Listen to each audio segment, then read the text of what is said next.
L'innovation, c'est pas juste de vouloir faire quelque chose de nouveau, c'est de vouloir découvrir une nouvelle façon de faire les choses, un nouvel angle, peut-être. Des fois, c'est très subtil.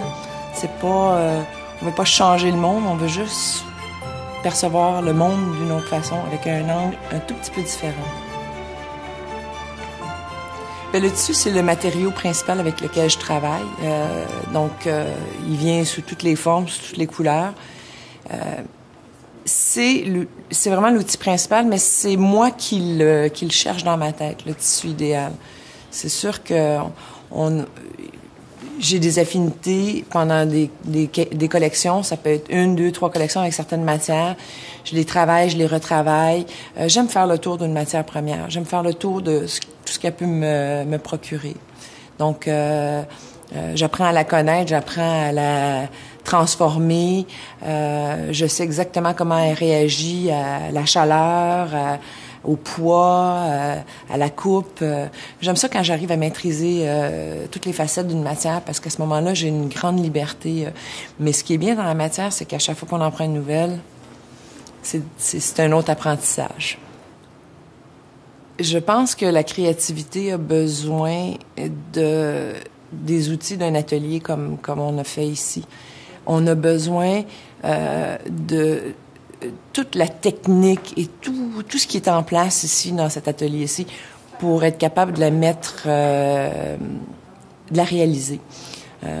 C'est pas un vêtement qui reste sur un cintre et qui ne sera jamais produit. C'est un vêtement qui, en bout de ligne, est fait pour plaire et est fait pour être endossé par quelqu'un.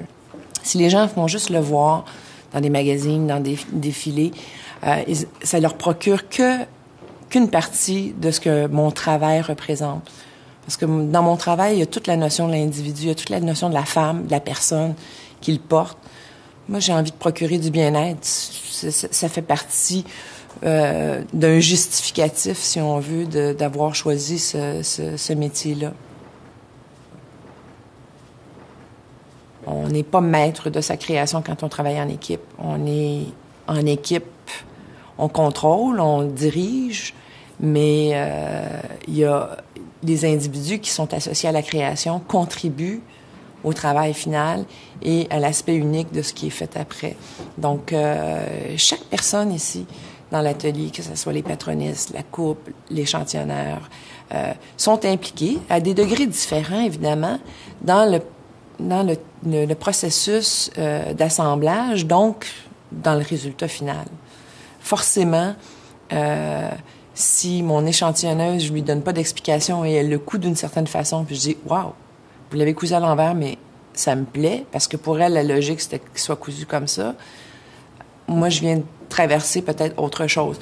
Donc, il faut rester ouverte à toutes les portes qui s'ouvrent à travers ce passage-là. On a toutes les mains aussi attachées ensemble. Hein. On est comme une espèce de cercle. On est tous liés un à l'autre. Donc, le travail de un a des répercussions sur le travail de l'autre, qui a des répercussions sur le travail de l'autre.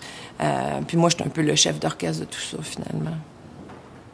Bâtir une maison, ça prend du temps. C'est surtout quand on est un peu...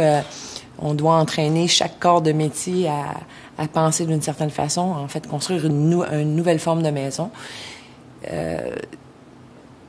On est... peut-être je dis ça en plus depuis très longtemps, mais j'ai toujours l'impression qu'on a comme fini nos classes, qu'on est capable d'opérer aujourd'hui à un rythme qui nous permet, si on veut, d'avoir une belle business aussi, là. Donc, de plus être limité par les moyens techniques ou les moyens technologiques. L'avenir est beau chez Marie Saint-Pierre, je suis certaine. Et lumineux. Marie Saint-Pierre, créateur de mode.